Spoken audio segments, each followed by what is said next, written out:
Yes sir, ఇంత అద్భుతమైన కార్యక్రమంలో మీరు కూడా పార్టిసిపేట్ చేయడం మీకు ఎలా అనిపించింది? థ్యాంక్ యూ, చాలా బాగా అనిపించింది. ఇది ఫస్ట్ టైం నేను. ఓకే, ఫస్ట్ టైం మీడియా ముందుకు రావడం ఫస్ట్ టైం. నేను సాంగ్స్ పాడడం చాలా రోజులు అయింది. అచ్చా సార్, మీ ఇంత బ్యూటిఫుల్ వాయిస్కి రహస్యం ఏంటి? చాలా అద్భుతంగా పాడారు. ప్రతి పాటలో ఒక పెయిన్, ఒక రియాలిటీ ఉంది. కనెక్ట్ అయిపోతున్న వచ్చిన ఆడియన్స్ కానివ్వండి, లైవ్లో చూస్తున్న వాళ్ళు, మీ ఇంత బ్యూటిఫుల్ వాయిస్కి రహస్యం ఏంటి? ఎలాంటి జాగ్రత్తలు, ఎలాంటి ప్రాక్టీస్? అంటే మా ఫాదరు సాంగ్స్ పాడతారు. మా ఫాదర్ని బట్టి నేను కూడా నేర్చుకోవడం జరిగింది. ఇట్లాగా ప్రాక్టీస్, సాంగ్స్ వింటూ ప్రాక్టీస్ చేస్తాను. అంటే మ్యూజిక్ ఏం నేర్చుకోలేదు, డైరెక్ట్గా సాంగ్స్ వింటూ నేర్చుకోవడమే. ఇట్లా వచ్చి ఈవెంట్స్లో పార్టిసిపేట్ చేస్తాను. ఇప్పటికీ ఎన్ని వేదికల మీద మీరు పర్ఫార్మెన్స్ చేయడం జరిగింది? ఇప్పటికి వచ్చి 15 ఈవెంట్స్. మీ ఫేవరెట్ సింగర్స్ ఎవరెవరు? నాకు ఫేవరెట్ సింగర్స్ అంటే Deva Sri music director. Okay. Favourite singers అంటే హరిహరన్. Okay okay okay. అచ్చా, ఈరోజు ఈ అవకాశం ఇచ్చిన మేడం గారికి, సమస్యకి ఏమైనా చెప్పాలనుకుంటున్నారు? మేడం వీరలక్ష్మి గారికి చాలా చాలా థ్యాంక్స్. ఎందుకంటే నాకు ఈ విధంగా అవకాశం ఇచ్చినందుకు ఆవిడకి వెరీ వెరీ థ్యాంక్స్. అచ్చా, మీ హాబీస్లో సంగీతంతో పాటు ఇంకేమేమి ఉంది మీ హాబీస్? నాకు మెయిన్ హాబీ సంగీతం, స్పోర్ట్స్, క్రికెట్. ఓకే. ఇంకా రాబోయే రోజుల్లో ఏదైనా సినిమాలో, వెబ్ సిరీస్లో ఏమైనా అవకాశం వస్తే చేస్తారా? ఎందుకంటే టాలెంట్ అయితే చాలా ఉంది అద్భుతంగా. అవకాశం వస్తే కంపల్సరీగా ఓవరాల్గా ఈరోజు ఎలా అనిపించింది? చాలా బాగా అనిపించింది. మీతో మాట్లాడడం ఇంకా కొత్తగా అనిపించింది. నేను ఫస్ట్ టైం నేను ఇట్లా మాట్లాడు. Okay, thank you so much. Okay sir, okay, super.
మీ సంస్థ పేరు చెప్పినాక స్టార్ట్.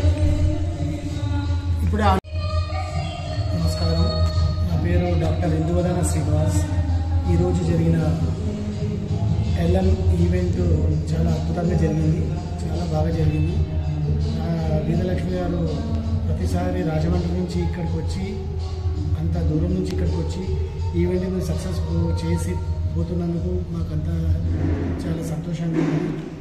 ఇలాంటి ఈవెంట్లు ఇంకా ఇంకా ఎన్నో చేయాలని మీ సంస్థ ద్వారా ఇది ఎన్నో సంస్థ ద్వారా ఇందువదన కళా సాంస్కృతిక సేవా సంస్థ అండ్ శ్రీజ ఫౌండేషన్ తరఫున మేము వీరలక్ష్మి గారికి ధన్యవాదాలు తెలుపుకుంటున్నాం. సార్, ఈ కార్యక్రమంలో ఈరోజు ఎంతమంది male and female singers participation? ఈరోజు సుమారు ఒక 35 నుంచి 40 మంది మేల్ ఫీమేల్ సింగర్స్ పార్టిసిపేట్ చేయడం జరిగింది. ఎన్ని పాటలు పాడి ఉంటారు? చాలా పాటలు 2 స్లాట్స్లో సుమారు 60-70కి పైగా పాటలు పాడడం జరిగింది. మీ సంస్థ ద్వారా ఇది ఎన్నో కార్యక్రమం? ఈ సంస్థ ద్వారా ఎల్ఎం ఈవెంట్ కరెక్ట్గా నాకు గుర్తులేదు, కానీ చాలా ఈవెంట్లు చేసింది. మేము నిజంగా హైదరాబాదులో అంత దూరం నుంచి వచ్చి ఇక్కడ వచ్చి ఖర్చులతో కూడుకున్న పని, అంత దూరం నుంచి రాజమండ్రి నుంచి ఇక్కడికి వచ్చి చేయడంలో తనే మొదటి మనిషి. ఎస్ సార్, మీ సంస్థ ద్వారా ఇప్పటివరకు సంగీతంతో పాటు సాంగ్స్తో పాటు ఇంకా ఎలాంటి కార్యక్రమాలు చేస్తూ వచ్చారు? లాస్ట్ ఇయర్ శ్రీజ ఫౌండేషన్ తరఫున women's day event, women's day program కూడా చేయడం జరిగింది. ఆ ఉమెన్స్ డే ప్రోగ్రాము ఎల్ఎం ఈవెంట్స్లోనే చేయడం చాలా సంతోషాన్ని ఇచ్చింది మాకందరికీ. ఈసారి కూడా సేమ్ అలాంటి ప్రోగ్రామే ఇంకా కన్నుల పండుగ చేయాలని మేము కోరుకుంటున్నాం. ఎంతమంది సింగర్స్ పరిచయం చేశారు మీరు ఇప్పటివరకు? ఇంకా ఇప్పటివరకు ఎల్ఎం తరఫున వీరలక్ష్మి గారి ఆధ్వర్యంలో చేపట్టిన ఎల్ఎం మ్యూజికల్ ఈవెంట్స్లో చాలామంది గాయకులను, గాయనీమణులను వెలుగులోకి తెచ్చింది మన వీరలక్ష్మి గారు. ఆమెని మేము ముందుగా చాలా ఎంతో ప్రేమగా మేమంతా చూసుకుంటాము. She is not a ordinary person, women. She is Rajahmundry legend.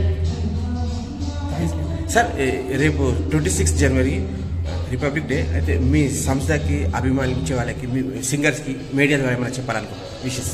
LM musicals తరఫున, ఇందువదన కళా సాంస్కృతిక సేవా సంస్థ తరఫున, శ్రీజ ఫౌండేషన్ తరఫున అందరికీ happy republic day. Super sir. Hello అండి, నేను డాక్టర్ ఇందువదన శ్రీనివాస్ని. అందరికీ, గాయని గాయకులకు మరియు నా శ్రేయోభిలాషులకు మరియు నా మిత్రులకు అందరికీ కూడా happy republic day to all. Thank you sir. Next కార్యక్రమం ఏ డేట్కి అన్నారు అనుకున్నారు? ఎక్కడ వేణు నెక్స్ట్ కార్యక్రమం నుంచి ఇందాక షెడ్యూల్ ఏదో చెప్పారు కదా, అది ఎప్పుడు ఎక్కడ? నెక్స్ట్ ఉమెన్స్ డే ఈవెంట్ను కూడా ఇక్కడ మార్చి 8 తేదీన ఇక్కడనే ఎలివేట్స్లోనే చేయడానికి ప్రయత్నం చేస్తున్నాము. తప్పకుండా ఎల్ఎం తరఫున ఉంటుంది, ఉమెన్స్ డే కార్యక్రమాలు ఉంటుంది, ఖచ్చితంగా ఉంటుంది. Thank you sir.